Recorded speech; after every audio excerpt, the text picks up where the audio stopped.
are buried here together.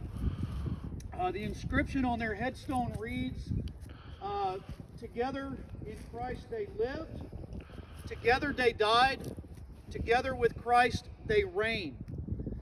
These three brothers, as well as their father here, Isaac Buchanan, and other members of their community were victims of the recent unpleasantness of Mr. Lincoln's war.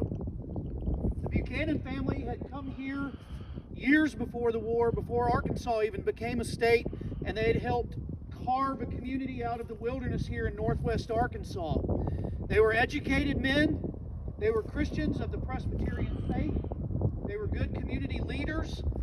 One of them right here served in the War of 1812. These men believed in education, in living a God-fearing Christian life, and in giving back to their community. When the war broke out in 1861, Pleasant Buchanan, as well as 5 of his other brothers, joined the service, Confederate service. Pleasant raised a company for the 3rd Arkansas State Troops and led that company into combat at Wilson's Creek, also known as the Battle of Oak Hills. Before that, Pleasant was a college professor at Cane Hill College, which used to be on the hill directly across from us and was destroyed after the Battle of Cane Hill by the Federal Army. Pleasant's comrade and colleague is buried right over here, Fontaine Earl, who was a major in the 34th Arkansas and ended up as the commander of the 34th Arkansas. Our camp is named after Fontaine Earl. We are the Major Fontaine Earl Camp of the Sons of Confederate Veterans in honor of that man and his service to the Confederacy. He was the president of the college when the war broke out, and he fought as a private in Pleasant's company in the 3rd Arkansas State Troops at the Battle of Wilson's Creek. After the Battle of Wilson's Creek, those men came back home. Like many, they believed the war would be over pretty soon, but of course, it didn't end anytime soon. There were 4 more years of bloody conflict to follow, which would claim the lives of 700,000 Americans and irrevocably leave a scar on this land which is still visible and still felt even today. Beside Pleasant here lie his brothers James and William, who also served in the Confederate service. William would later join Fontaine Earl's company of Company B of the 34th Arkansas as a 2nd lieutenant. He served with him. Several of the other brothers served in different capacities. James served for about a month, but he was discharged from the service due to illness, and William would later be discharged due to illness also. Pleasant, after the Battle of Oak Hills, came home and then was called in the fall of 61, the winter of 1861, to form a new company for Confederate service, and he formed a company which would become a part of the 21st Arkansas Regiment of Infantry. He formed that company. A part of that company was a young man named Montgomery Wilson. Montgomery Wilson's sister, who's portrayed today by my wife Amanda, Florence Wilson, was the fiancée of Pleasant. She was a teacher at the women's seminary just right up the road, and she believed very much in the Southern cause. Her brother fought or served with Pleasant in his company of the 21st, and as they were marching through the Boston Mountains to the Battle of Pea Ridge or Elkhorn Tavern, Montgomery got a blister on his foot that had to be lanced because of his new brogans, and so he missed the battle. Pleasant did not. Pleasant led his company into battle there over at the Leetown side of the battlefield, and he was captured in the fighting there. After he was captured, he was sent north, first to Camp Chase, and then later to Johnson's Island, which was literally an island in the middle of the Great Lakes where Confederate officers were sent. He was sent there and he spent 8 months in prison before being returned, shipped down the river to Vicksburg, Mississippi. From Vicksburg, Mississippi, he made his way back here to Cane Hill sometime in the fall of 1862. Now, during that time, the Federal Army had occupied this area. Cane Hill was occupied territory. The Federals had come here. They had started to kind of spread out through this area to try to deny access to southern Missouri and northern Arkansas to the Confederates. But General Thomas Hindman in the wake of the disaster at Elkhorn, had put together a new army to defend Arkansas and try to take Arkansas back, and then later Missouri, from the Federals. One of those new companies that was raised was Company B of the 34th Arkansas. Fontaine Earl, who had been farming and preaching the Presbyterian faith through the winter of 61 and 62, volunteered for service that summer, and he quickly raised a company of men from Cane Hill. Now, a lot of those men had fought with Fontaine and Pleasant at the Battle of Oak Hills. Some of those men had even fought at the Battle of Pea Ridge and Elkhorn, had been wounded and returned home. A lot of those men were students at the college.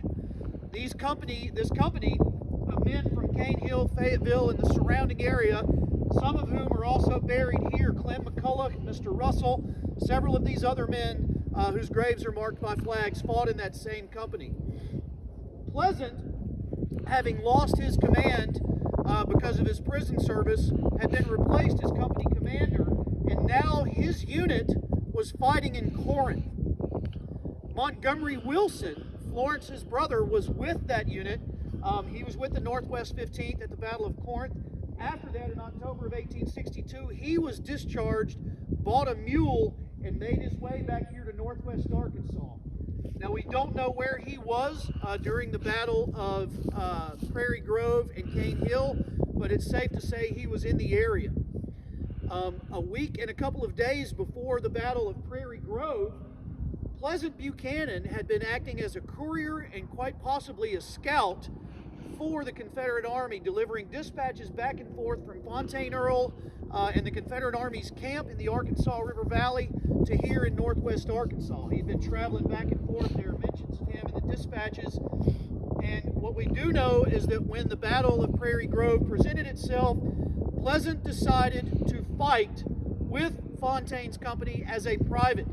So he took up a rifle, he was issued gear, and he fought alongside the men from Cane Hill just a few miles from here at the Battle of Prairie Grove. During that battle, William and Pleasant fought in Company B under command of Fontaine. Fontaine was wounded there, and Pleasant was wounded there. We know that Pleasant was wounded slightly in the side after a ball passed through his canteen due to the writings of Montgomery Wilson. Now, after that, Pleasant came back and most likely recovered somewhere here in Cane Hill. We kind of lose track of him for a little while, but he turns back up in May of 63 and forms a partisan ranger company. He comes up and he recruits in 60 days 60 men from around the area to form in that partisan ranger company. Now, partisan rangers are men who operate behind enemy lines very much like a modern special forces alpha team. They reconnoiter, they cause chaos, they interrupt federal communications and supply lines and routes, and they did all of this knowing that under orders from the President of the United States and the Commanding General of the Federal Army, if they were captured, they would be summarily executed. No prison camp, no trial, they would be killed. These were some of the bravest men who fought in the war. Pleasant Buchanan was a highly effective partisan ranger leader. We know that because he's mentioned by name over and over in federal dispatches, and Montgomery Wilson left us several accounts, and he says that Pleasant and his small band were a terror to the Federals in this area. Now, this war was very personal here. A lot of the Federals who fought here were from the neighboring Indian Territory, which was also having a civil war amongst itself. The Cherokees, Choctaws, and other tribes had kind of split, some joining the Confederate cause, others remaining loyal to the Union and fighting against the Confederates. Even amongst themselves, lots of blood feuds there. At some point, when the Federals came here, they encountered in December of 63, Isaac Buchanan, Pleasant's father. He was in his yard going about his business when a group of Federals rode up to him. They're described as freed blacks and Indians. They came up and they asked Isaac Buchanan for some food.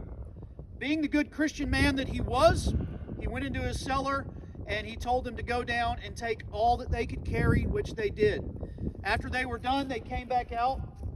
They went back up the hill, and as Isaac turned around to close the cellar, he was shot in the back and murdered in his yard. A 60-year-old man who had nothing to do with anything.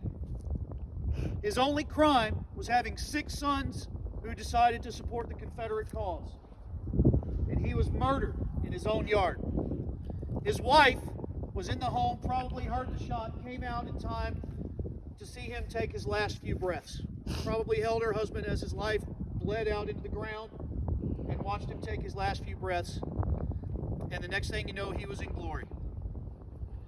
Pleasant was down in winter camp with Price's Army in Pike County, Arkansas. At some point, the news got down there to him, and you can imagine he was pretty upset. Now, Pleasant was ordered to come back up here to this part of Arkansas to recruit men again, to regather his company and recruit new members from this area. He came up here with 11 other picked men and came here, and they spread out and went into this area and the neighboring counties to draw recruits. We do know a little bit about what happened here because Montgomery Wilson was with him, as well as a man named Guy Blake and William Reinhardt.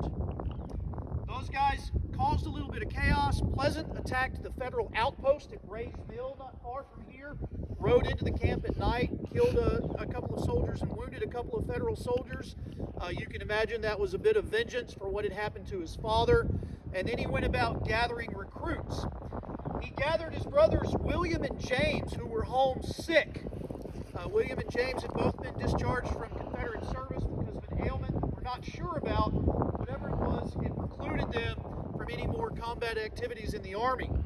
They were at home with their mother, grieving the loss of their father from just a month before, when their brother showed up, and he said, "I'm getting you guys out of here." Now, it would have been risky to move them with their illness, but it would have been more risky to leave them at home and possibly suffer the same fate as their father, because the Federals here knew who the Buchanan family was. They knew who Pleasant was. They knew where the family was. They'd already killed the father. Very safe assumption to make that they were going to kill these brothers as well. After they came back on the night of February the 20th, Montgomery Wilson stole a horse from Federal Major Wright, who was one of the garrison commanders stationed here in Cane Hill. That upset him pretty bad, embarrassed him, and the next day, Major Wright sent out a patrol to track down these Confederates and kill them. Not to capture them, but to kill them. And that is mentioned in the dispatches of some of the men who took part in this, whose names I will not mention here. Some of the slaves of the Buchanan family had seen Pleasant and his brothers leave, and they knew where they were, and they reported those movements to the Federals. The Federals sent their scouts out, and they found the Buchanan brothers with Guy Blake, William Reinhardt, and Montgomery Wilson resting their horses and feeding their horses. Montgomery Wilson said that in just a half an hour, if they would have left just a half an hour earlier, they would never have been caught. But they were. Pleasant Buchanan had dismounted. His brothers were laying there, probably, resting a little bit. They were both sick. They had taken the tack and saddles off of their horses and were letting their horses rest before they resumed their very long journey back to Confederate lines down in Pike County. All of a sudden, the Federals came upon them. One of the last things that Pleasant Buchanan did was save the life of young Montgomery, who was with him. At this time was 18 years old, 18 years old. He put him on his horse, sent him running. Pleasant tried to mount and was shot himself in the chest and killed. James and William were also shot and killed. The Federals dismounted and killed them. James fought with the only thing that he had. He was unarmed. He took his horse's bridle and he fought the Federals for 50 yards, Montgomery Wilson says. Montgomery Wilson managed to get away on his horse, and he watched this happen from the top of a hill. He said that James fought fiercely with his bridle, the only thing that he had, for 50 yards before the Federals could overwhelm him and kill him. Blake and Reinhardt managed to escape. After that, with the 3 Buchanan brothers lying dead, the bodies were mutilated by the Federals. We know that Pleasant was stabbed and gashed across his chest, and their faces were so destroyed that their family could not tell who they were. They could tell Pleasant's body by his wound that he'd received at Prairie Grove, and so they deduced that the other two were William and James. The Federals took those bodies down into Cane Hill, they displayed them in public, and then they took them and they dumped them in his mother's yard. She had already lost her husband a month and a half before that, murdered in the yard, and now 3 of her sons, mutilated and torn, lay in her yard. And so this woman, along with Florence Wilson, and most likely Amanda Buchanan, who would later marry Fontaine Earl, and other women from the community now had to take these bodies, strip them, clean them the best they could. They dressed them in their graduation suits that these brothers wore when they graduated college, and they brought them here. Excuse me. And they brought them here, dug a hole for them, and buried them in a blanket. No caskets available, no headstones available, and they marked the grave. The war would drag on for another year. More men would die. The town would be destroyed, burned by the Federals. Not long after this, Naomi Buchanan's home was burned to the ground, and everything that she had lost by the Federals. The towns across here were burned to the ground. The college that once stood over here on the hill was destroyed and burned to the ground. People here were tortured. Innocent men were murdered. Soldiers were shot down like dogs, unarmed, and their bodies mutilated. The town of Cane Hill, which at the time was bigger than Fayetteville, was ravaged. It was destroyed. It was basically wiped off the map, and it never really recovered from that. Fayetteville later became the bigger town, and what was left of Cane Hill kind of switched to there, and today what's left is what you see as you drive through here, not much. Each soldier has to ask himself, like I mentioned earlier, you have to ask yourself, what do you love enough to give up everything for?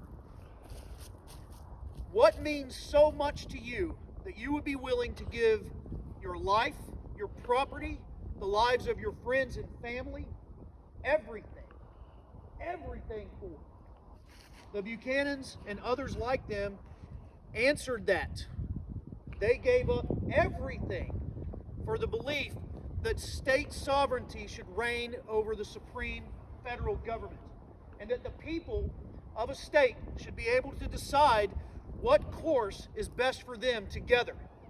And that decision should not be interfered with by anyone anywhere outside of that state. My favorite anecdote about Pleasant is something that Montgomery mentioned later in his writings. He said that Montgomery and Blake and Reinhardt were not Christians when the brothers were killed. Later, all 3 men came to accept Christ as their Savior. They said it was specifically because of the example that Pleasant Buchanan set, because of the exemplary life that he lived, and because of the example that he gave for them. Montgomery also mentioned that Pleasant was the best man that he knew. He said he never heard him curse. He did not take tobacco or drink. He was a good man. He was a good leader, a good friend, and he gave everything that he had to the cause. His fiancée, Florence, went on with her life. She never remarried. She died a lady without ever having remarried, although she had several suitors. But she did devote her life to putting this country back together after the war. She taught at the women's seminary, ended up out in Tahlequah, and she lived an exemplary Christian life. But you must imagine the pain that she carried around with her. All of her belongings, for the most part, were burned up in a fire at the women's seminary. So any letters that we might have had from Pleasant Buchanan were burned up too. But she died and is buried in Little Rock. Actually, you can go and visit her grave now too.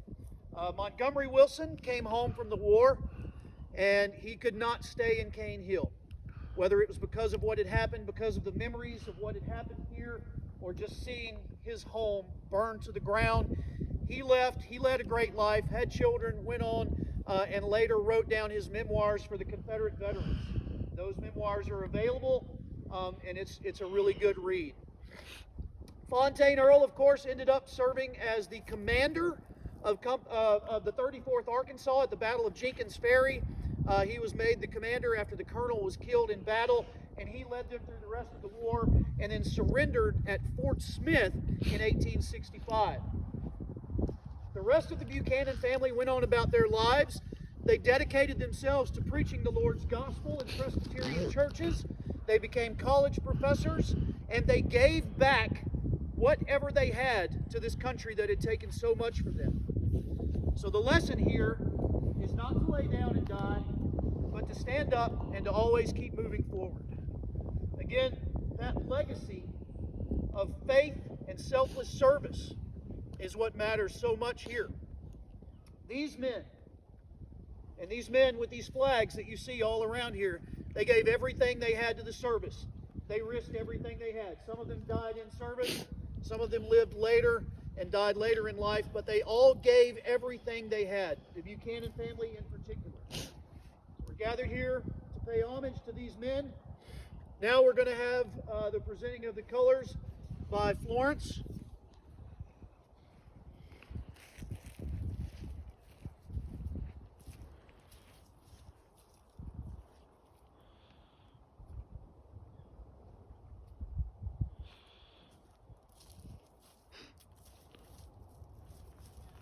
Color guard. Shoulder, arms. Present, arms.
Thank you guys for joining us today. It's very important that this story gets told. Amanda is actually writing a book about the relationship between Pleasant and Florence. The title of it is Longings for Mortality, which is named after an essay that Pleasant wrote when he was in college at Cumberland Presbyterian. But this is a story that needs to be told. A lot of times when we talk about battles in the Civil War, we talk about these men as a monolithic group. Numbers. Tens of thousands of men, hundreds of thousands of men on the same battlefield. Rarely do you get a glimpse into the lives of these individual men, and much more rarely do you get to really know them personally on a personal level. We have descendants of the Buchanans here today. My wife and Mr. Boatwright and his son are descendants of relatives of the Buchanan family, so that's an honor. We have descendants of Confederate veterans here amongst us. Actually, a lot of us are descendants of Confederate veterans. So thank you guys for coming here. It's important that we tell this story.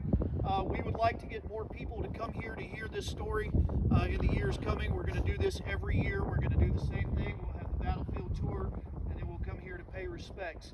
I do encourage you to look around here before you leave and visit these other men whose graves are marked by flags, and read a little bit about them, and to study about what happened to these small communities here in Arkansas and across the South here in the North. Thank you all very much.